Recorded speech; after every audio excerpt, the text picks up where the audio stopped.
우리 예수님이 너무나 바쁜 일정 속에 눈코 뜰 새 없이 사셨기 때문에 예수님을 대신해서 각 동네에 보낼 제자들을 선택하시는 장면입니다. 베드로, 야고보, 요한, 빌립, 바돌로메, 또 마태, 또 도마, 또 알페오의 아들 야고보, 그리고 다데오, 또 가나안인 시몬과 가룟 유다까지, 또 빌립과 도마까지 12명의 제자를 한 명 한 명 이름 불러서 소명해서 제자로 삼았습니다. 이 추주스, 이거 선택하는 거는 하나님의 주권입니다. 하나님의 절대적 권한에 속해 있죠. 지금 여러분들도 사실은 다 선택받은 자들입니다. 뽑힌 자들이에요.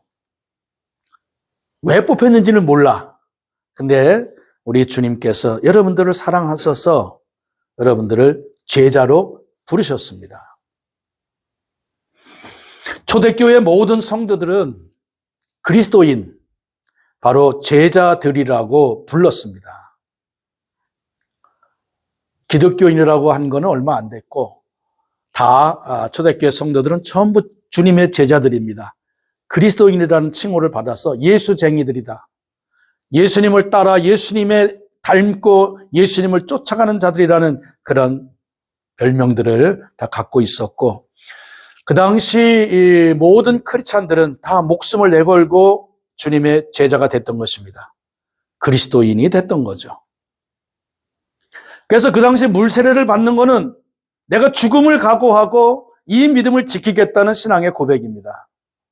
불세례와는 다르게, 그러니까 물세례가 있고 성령 세례가 있는데, 오늘날의 물세례는 목사님이 물 몇 방울 찍어서 머리에 얹어서 안수하고 그걸 물세례라고 합니다.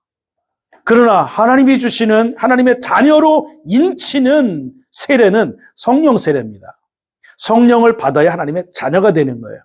물세례만 받아가지고는 하나님의 자녀라는 인증을 받을 수가 없습니다.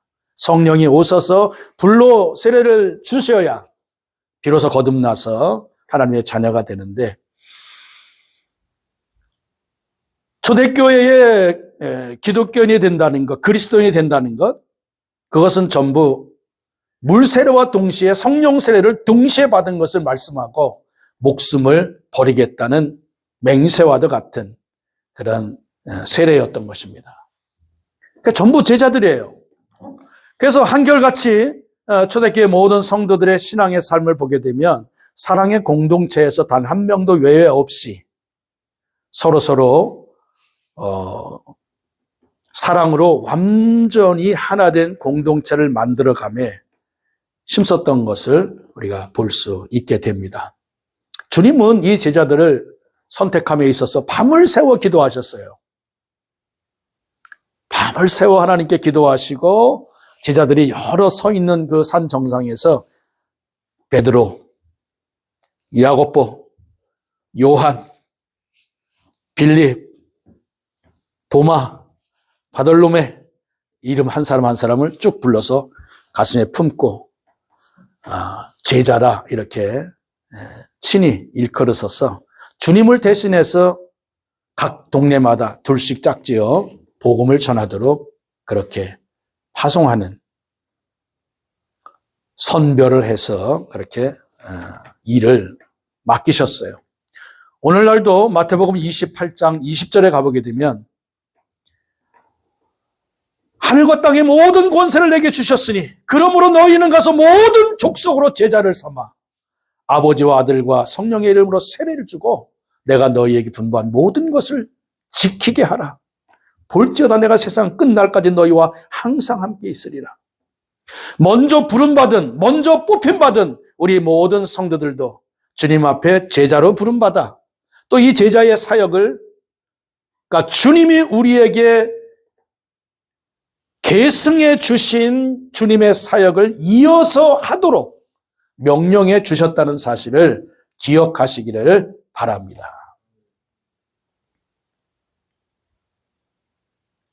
그래서 내가 먼저 제자가 되어야 되겠죠. 나 자신이 먼저 주님의 제자가 되어야 되고, 그리고 내가 또 다른 사람들을 주님의 제자로 만드는 이 일에 나서야지 정상적인 제자로서의 삶, 그리스도인의 삶을 정상적으로 사는 것이다. 그런 말씀이 되겠어요.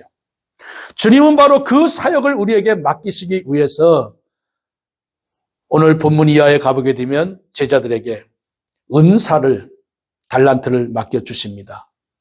병든 자를 고칠 수 있고, 귀신을 쫓아낼 수 있고, 죽은 자를 살릴 수 있고, 모든 연약한 것들을 강건하게 세울 수 있는 능력을 주어서 세상에 보냅니다.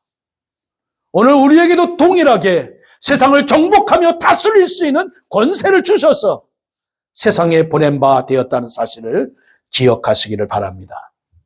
그러니까 찰스 스펄전 목사님은 그런 얘기를 했어요. 너희가 하나님의 복음을 맡은 자가 되었느냐? 하나님의 백성이 되었느냐? 비굴하게 굴지 말고 왕이 되어라. 이렇게 선언했습니다. 우리는 예수님의 앰베서더들입니다. 사신들이에요. 주님의 권위를, 주님의 권세를, 주님의 왕권을 그대로 부여받고 세상에 파송된 자들입니다. 우리가 가는 곳은 주님이 가신 것과 동일한 것이에요. 주님의 권세와 주님의 영광과 주님의 능력이 함께 있는 곳입니다. 그러니까 우리가 서 있는 곳은 주님의 나라인 거예요. 우리를 통해서 주님의 나라가 이루어지는 곳입니다.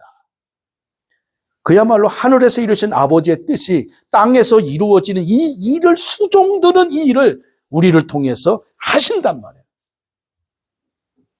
그래서 이 찰스 스펄전 목사님이 비굴하지 마라, 비겁하게 행동하지 마라, 당당해라, 왕처럼 행동해라, 누구 앞에서도 쭈글럭거리지 말고 그렇게 당당하고 담대히 살으라고 복음의 증인은 그래야 된다고 말씀한 것이에요. 오늘 우리 사랑하는 성도들, 우리 예수님이 각양의 은사를 주셔서 세상에 보내실 때 당당하게 나가서 세상을 이기라고 보내셨고, 그래서 제자들이 나가서 복음을 전해보니까 정말 귀신들이 막 쫓겨나가고 병든 자가 고쳐지고 막 능력이 나타납니다. 그래서 신나게 돌아와가지고 예수님, 예수님, 우리가 주님의 이름으로 귀신도 쫓아냈고 죽은 자도 살렸고 병든 자를 고쳤나이다. 얘들아, 그 능력 행한 걸로 기뻐하지 말고 정작 너희가 기뻐해야 될 것은 뭐냐? 그 일 때문에 기뻐할 것이 아니라 너희 이름이 생명책에 기록된 것으로 인해서 기뻐해라.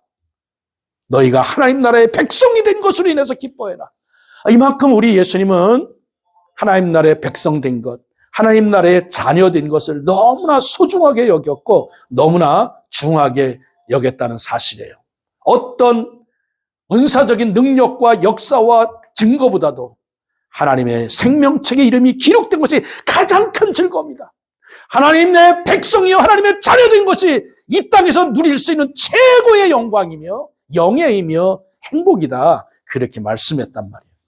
오늘 여러분, 하나님의 자녀된 즐거움과 기쁨과 감사함이 여러분의 심령을 뜨겁게, 그리고 기쁘게, 심장이 둥둥둥둥 두근두근 할 정도로 기뻐하실 수 있는 믿음이 있기를 주의 이름으로 축복합니다. 그만큼 하나님의 자녀가 된다는 것은 이 땅에서 최고한 복이랍니다. 그 어떤 영광과 그 어떤 존귀와 그 어떤 찬양과도 바꿀 수 없는, 그 어떤 지위와 그 어떤 부와 명예와 바꿀 수 없는 단 하나에 차지할 것이라면 하나님의 자녀된 자리, 생명책의 이름이 기록된 자리가 우리가 차지하고 우리가 소유하고 우리가 누리고 우리가 끝까지 간직해야 될 결정적 그런 신앙이라는 것을 잊지 마시기를 바랍니다. 자, 이렇게 참 영광스러운 직분을 우리에게 맡기셔서 세상에 보내시면서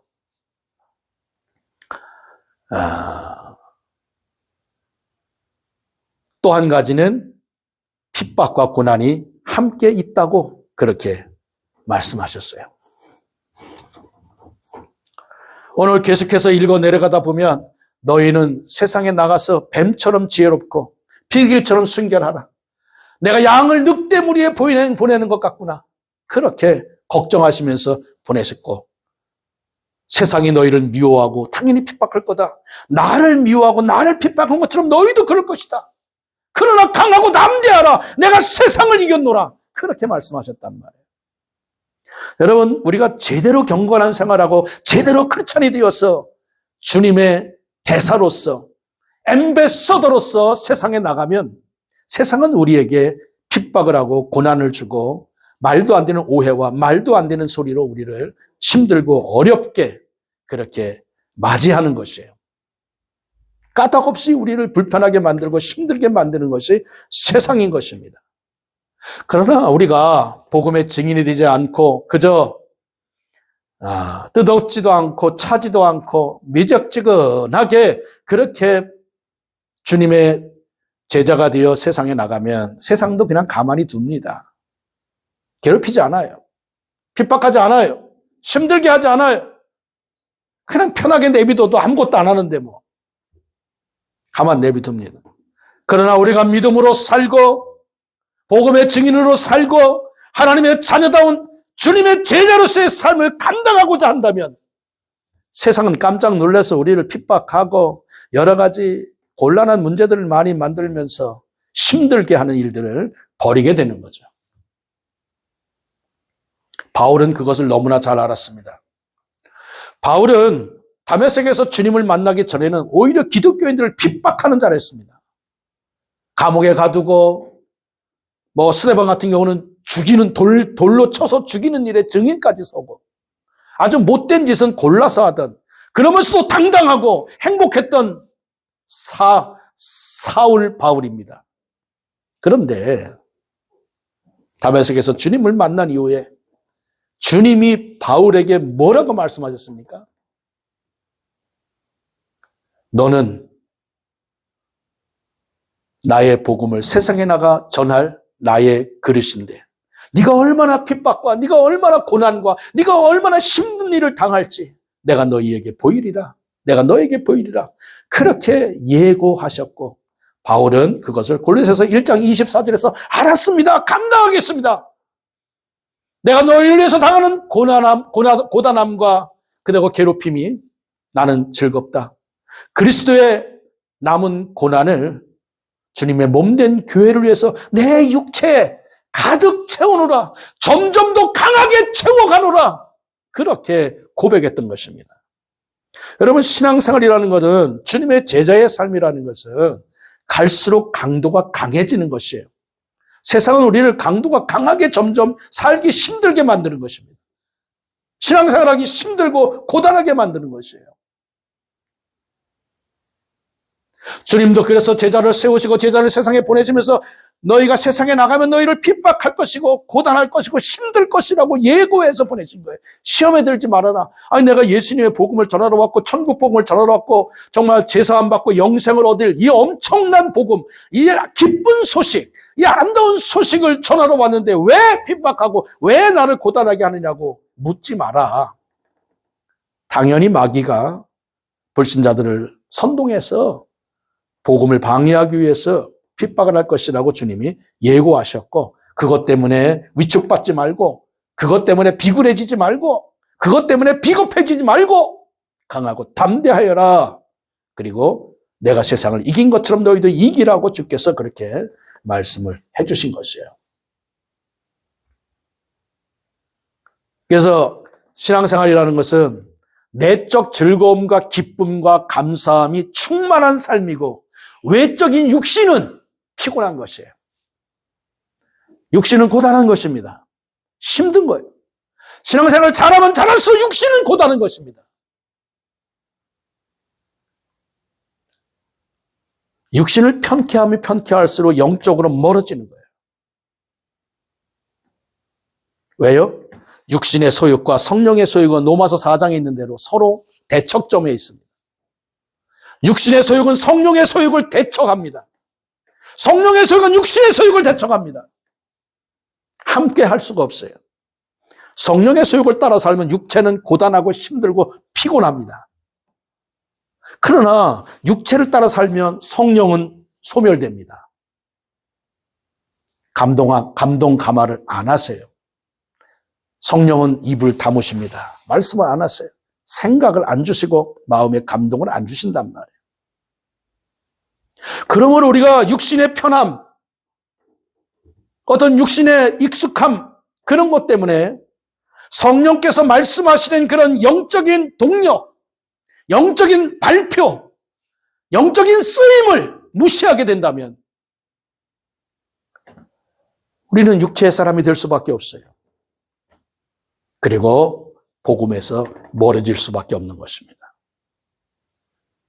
육체의 형통함과 육체의 잘됨과 육체의 부와 육체의 명예가 하나님의 복이라고 착각했던 성도들이 라오디게아 교회 성도들이잖아요. 그 도시 전체가 부자 동네라. 오늘날로 말하면 선진국이죠. 요즘 여러분들 앱을 보실 텐데 외국인들이 우리나라 인천국제공항을 통해서 서울까지 들어오면서 다들 놀라 자빠지는 거예요. 영국, 미국, 프랑스, 독일, 포르투갈, 네덜란드 어떤 이국인이 오더라도 우리가 선진국이라고 말하는 어떤 나라의 국민들도 우리나라 딱 들어와서 인천공항부터 벌써 입이 벌어지는 거예요. 이런 나라가 있었나. 사실 우리는 이제 갈 데가 없어요. 우리보다 선진 나라가 없으니까. 선진국 보러는 갈 데가 없습니다. 그냥 12세기부터 15세기까지 중세시대에 무슨 건물 보러 가거나 이러면 몰라도 최첨단의 AI 시대에 맞는 그런 선진 나라를 보려면 우리나라가 세계에서 최첨단이에요. 더 이상 없어요. 세계 어디 가도 없어요. 영국, 독일, 미국 사람들이 우리나라 와서 감탄하는 거예요. 이런 천국 같은 나라가 있나?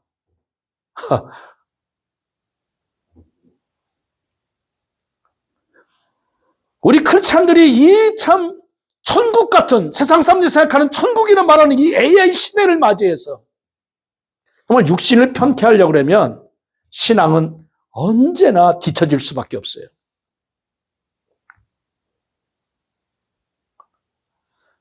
육체의 소욕을 소멸하고 성령의 소욕을 쫓아 순종하고 살게 될 때 육체는 피곤하고 힘들고 그야말로 아멘 주 예수여 어서 오시옵소서 마라나타를 잊힐 수밖에 없는 거예요.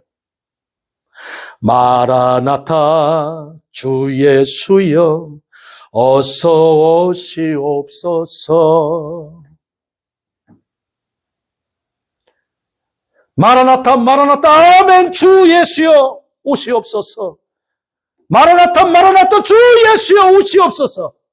영적으로 살면 살수록 이 마라나타가 그냥 나오게 돼 있는 것이에요. 왜냐하면 육체가 힘드니까. 헌신하기도 힘들고 충성하기도 힘들고 주의 뜻 이루며 살기도 너무나 힘든 거예요.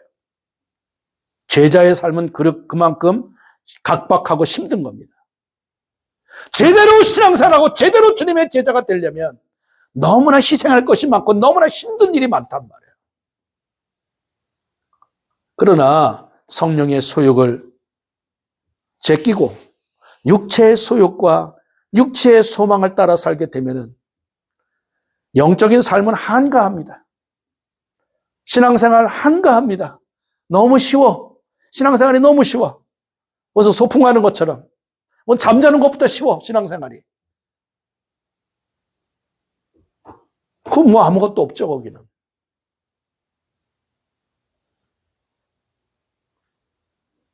주님은 제자들을 부르실 때마다 은사를 주셨고 두 번째는 반드시 고단한 삶이 있을 것이라고 말씀하셨습니다.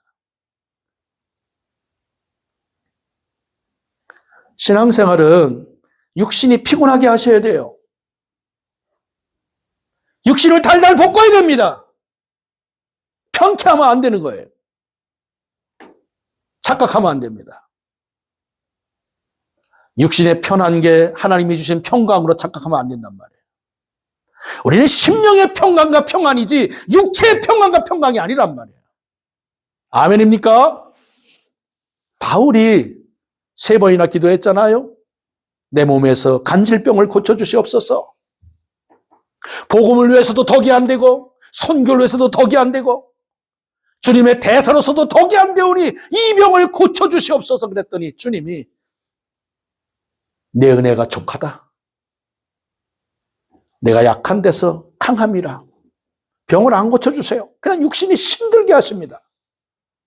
겸손하게 하려고 하신 거죠. 그 육체의 가시 때문에 바울이 끝까지 타락하지 않고 성령의 거룩한 도구되어 죽는 날까지, 정말 관자와 같이 부음이 되는 그날까지 믿음을 지켰고 달려야 할 길을 다 달렸고 이제 나를 위해서 영광의 면류관을 주님이 준비해 주셨다는 이런 고백에 이르기까지 그렇게 육체를 쳐서 복종시키며 하나님의 선하신 뜻만을 자기 삶 속에 이뤄내고자 내가 그리스도의 남은 고난을 주의 몸된 교회를 위해서 내 육체에 채우노라고 I fill up my flesh. 나의 육체에 점점 강도 높게 주님의 몸된 교회를 위해서 채워가노라고 그렇게 고백했던 것이에요.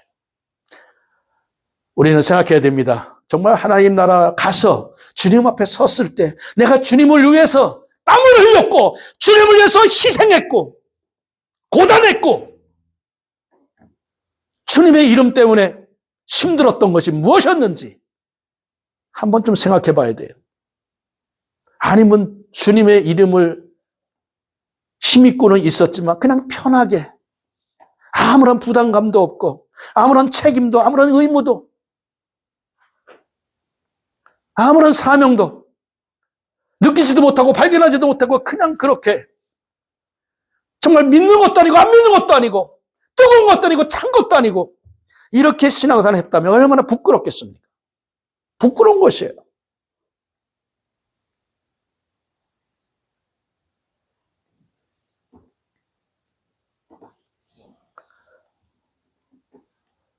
주님은 핍박과 고난이 너희 앞에 있을 것이니 너희는 그것을 끝까지 잘 견뎌라. 그러시면서 위로의 말씀이 그것입니다. 너희를 축복하는 자를 내가 축복하고 너희를 저주하는 자를 내가 저주하고 너희와 다투는 자는 내가 다투주리라. 그런 권한을 주신 겁니다. 그래서 이 일반 성도들이 목사에게 잘해요. 복 받으려고. 복음을 전하는 목사에게 밥도 사주고 뭐 옷도 사주고 뭐 그럽니다. 그러면 자기가 복 받을 줄 알고. 뭐 성경적이에요. 근데 목사만이 아닙니다. 여러분 모두도 여러분에게 잘해주는 사람은 주님이 복 주시기로 약속했다는 것을 기억하시기를 바랍니다. 여러분들 세상에 나가면 복의 근원자들이에요. 여러분에게 잘하는 사람들은 주님께 잘하는 거야. 주님이 기억했다가 복으로 갚아주신단 말이에요.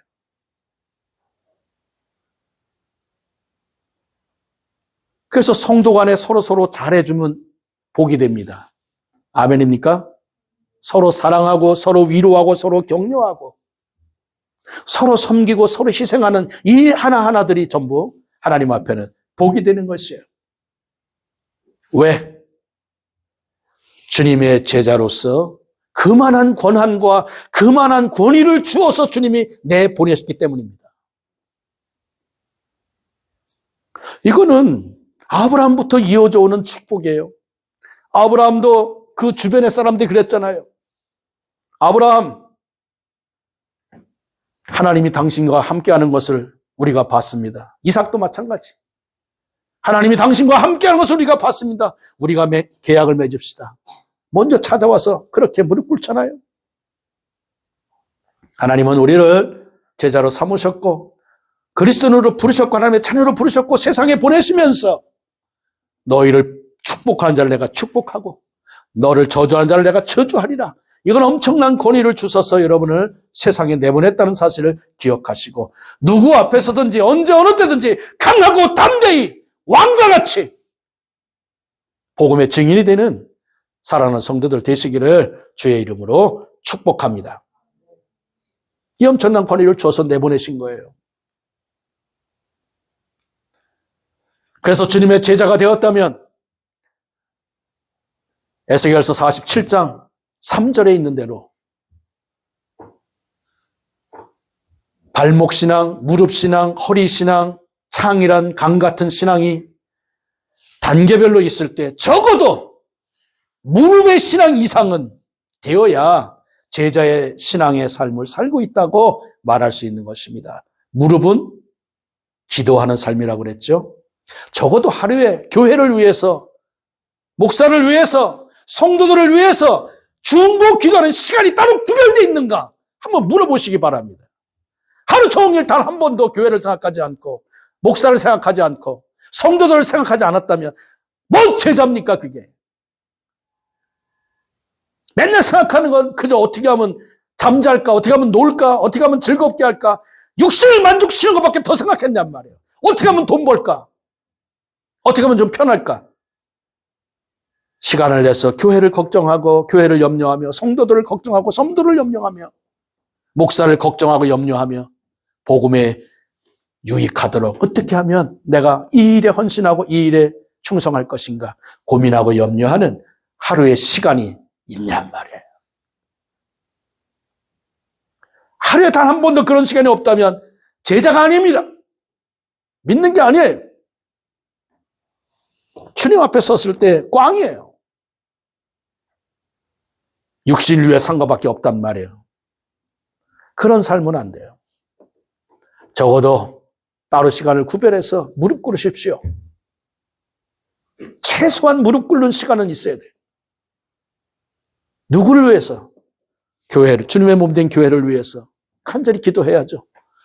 기도 제목, 하나님을 사랑하고 이웃사랑을 실천하는 아름다운 교회. 인사만 잘해도 부흥하는 교회. Prepare God's people for works of service. Each part does its work. Full ground. Join and held together. Grows and builds itself up in love. 5가지 실천 목표. 한글보다 영어가 편하네.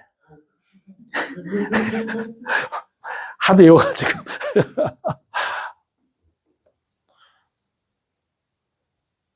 주여, 이 우리의 동산재단의 기도 목표들, 이 표들 이루어 주시옵소서. 눈물로 기도해야죠. 여러분 얼마나 간절히 기도했느냐만큼 주님이 기억하시는 제자인 것이에요. 그리고 우리 성도들 위해서, 아무개 성도를 위해서 기도하고, 아무개 성도를 위해서 기도하고, 목사님, 사모님, 집사님, 권사님, 이름 불러가면서 기도. 이거 있어야 되는 거 매일매일. 그게 주님의 몸된 교회를 위해서 내 육체의 고난을 채우는 겁니다. 바울의 골로새서 1장 24절의 말씀을 실천하는 거란 말이에요. 제자는 주님의 스승으로서의 가르침에 대해서 배우고 실천하는 자가 제자입니다. 그 야고보서 2장 17절에서 믿음이 실천이 없는 것은 죽은 믿음이다. 행함이 없는 믿음은 죽은 것이라고 분명하게 선언하면서 우리가 배우고 알고 마음에 깨달은 만큼 그대로 실천하는 삶이 이어져야 제자란 말이에요. 제자란 말이에요. 아는 것으로 끝난 것은 제자가 아닙니다. 그 아는 것은 그냥 듣기만 한 거예요. 그 신앙은 욥도 그렇습니다만은 듣기만 했던 신앙은 고난이 왔을 때 참으로 힘들었습니다. 욥의 친구들은 하나님을 굉장히 오해했고 좀 신앙이 아주 차원이 낮아져서 친구를 정죄하고 비난하는 데까지 죄에 빠졌단 말이에요.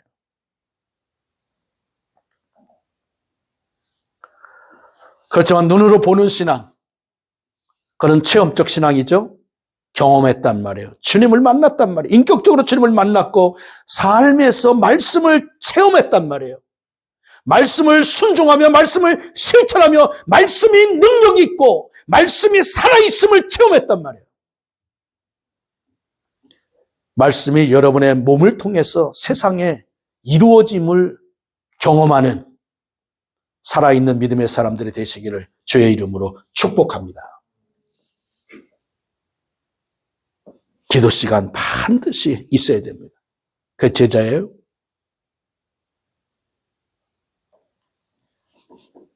그리고 말씀이 내 몸을 통해서 가정에서, 직장에서, 모든 인간관계 속에서 실천되는 그 나를 봐야 됩니다. 사랑이 실천되고 용서가 실천되고 이해가 실천되고 긍휼이 실천되고 인내가 실천되는 나를 봐야 된단 말이에요. 그러면서 말씀이 삶 속에서 이루어지는 증거가 돼야 된단 말입니다. 단 한 번도 참지도 않고, 단 한 번도 용서도 없고, 이해도 없고, 사랑도 없고, 각박한 그냥 이렇게 산다는 것은 제자로서의 삶은 아니란 말이에요. 그래서 주님이 오늘 제자를 선택해서 세상에 보내시면서 이런 은사와 그리고 예고하시는 말씀, 그 다음에 권위, 그 다음에 장차 일어날 우리에게 주실 복, 이런 것들을 쭉 열거하시면서 제자들 한 사람 한 사람을 큰 관심을 가지고 정말 진정성을 가지고 세우셔서 부르셔서 파송했던 것처럼 오늘 여러분 성도들을 그렇게 진정한 사랑으로 택하셔서 그리고 훈련시키셔서 세상에 보내신다는 것을 여러분들 기억하시고, 여러분 육신을 좀 편케하지 말고 여러분 육신을 좀 괴롭혀서 주님의 복음의 온전한 증인되는 능력의 제자들이 되시기를 주님의 이름으로 축복합니다. 기도하시죠. 사랑 많으신 주님, 우리를 제자 삼으셔서 주님을 대신해서 세상에 나가 주님이 주신 복음을 전하라고 파송하여 주셨습니다. 왕과 같은 권위를 가지고 나가서 주님과 동일한 권위와 권세를 가지고 나가서 세상을 점령하고 정복하라고 파송해 주셨습니다. 비굴하지 않게 하시고 비겁하지 않게 하시고 왕과 같은 주님의 권위를 그대로 가지고 세상에 나가서 복음의 증인이 되게 하시고 천국 증인들이 되게 하여 주소서. 하나님의 나라를 마음껏 세우고 마음껏 이루어가는 저희들이 되어져서 주님 앞에 섰을 때 잘했다 칭찬 듣고 주님의 면류관을 강렬히 소망하며 또한 담대히 소망하며 주님 앞에 서는 저희들 되어질 수 있도록 크신 은혜를 베풀어 주시옵소서. 예수님 이름으로 기도하옵나이다. 아멘.